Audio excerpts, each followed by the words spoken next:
And let me just say, after doing that video about people falsely befriending you to steer away potential friends, allies, and suitors, one thing I just want to piggyback on about with the suitors, because anything that leaves you was for you in the first place, okay? Anybody who doubted you or, didn't take the time to get to know you, you know what I mean? Question anything that they was hearing, you know what I mean? Investigate for themselves. Again, they wasn't meant for you to begin with. But in terms of like for a guy, I will say, if a certain chick is trying to befriend you to steer a certain guy away from you, 9 times out of 10, they either on that guy, like I said, or they already having sex with him.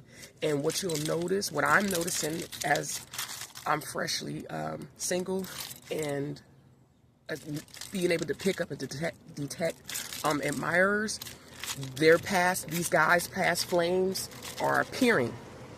And if they're involved and they have a roster, you'll start to see these women appear. And it's almost like they'll try to get next to you or whatever. You might have 1 or 2 chicks that try to get next to you.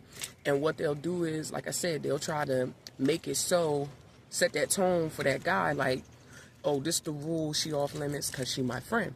But then at the same time, inadvertently, what that should teach you, and this could be true if you flip that truth to apply to a man, either way, but in this case, I'm using an example of women.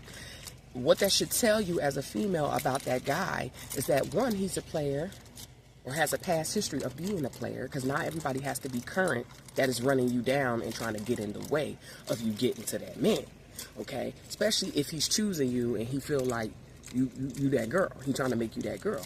But what that should tell you about that guy, he's got a past history of being a player. He may still currently be.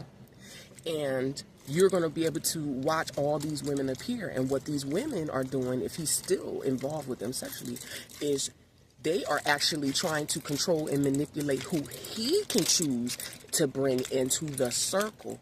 And this is where you will start to pick up all of this ethical poly situationships and all of that people got going on, especially if you're a person that's not into that type of stuff. That wisdom, that knowledge is actually there to protect you. So it's 2 sides of this coin. You know what I mean? It's a double-edged sword. Yeah, you got this false chick befriending you, but at the same time, really, she actually looking out for you because, like I said, if they all still involved, it's many tinies in that circle, and you don't want to be a part of that nonsense, okay? Ain't nobody involved in that is any good. And they actually going to make it easier for you to attract in somebody